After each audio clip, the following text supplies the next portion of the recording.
ఈరోజు ఇలా జరగడం అనేది చాలా బాధ అయిన విషయం.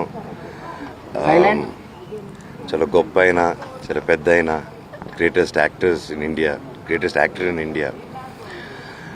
నేను తెలవంగానే నాకు వచ్చి చూడాలంటే 2 సార్లు బయలుదేరి లేదు. ఆయన గురించి ఇమేజ్, ఆ ఇమేజ్ ఏదైతే నేను నింద ఆ ఇమేజ్ నా మైండ్లో ఉండకూడదని రాలేకపోయాను. అందుకోసం ఈరోజు వచ్చి కలుస్తున్నా. ఒకటి మాత్రం గ్యారంటీ, కోట శ్రీనివాసరావు గారు మన ఇండస్ట్రీలో కట్టిన కోట, తెలుగు ఇండస్ట్రీ ఉన్నంత కాలం ఆ కోట కూలదండి, ఎప్పటికీ అలాగే ఉంటుంది. అండ్ పర్సనల్గా ఒక తెలుగువాడుగా, ఒక తెలుగు యాక్టర్గా, ఒక తెలుగు ఇండస్ట్రీ పర్సన్గా నాకెందుకో మనం తెలుగు వాళ్ళం ఆయన్ని ఒక ఇండస్ట్రీగా అంత గ్రేట్గా సెలబ్రేట్ చేయలేదు అనిపిస్తుంది నాకు. మనం ఎక్కడెక్కడి నుంచి వాళ్ళనో బాగా సెలబ్రేట్ చేస్తున్నాం.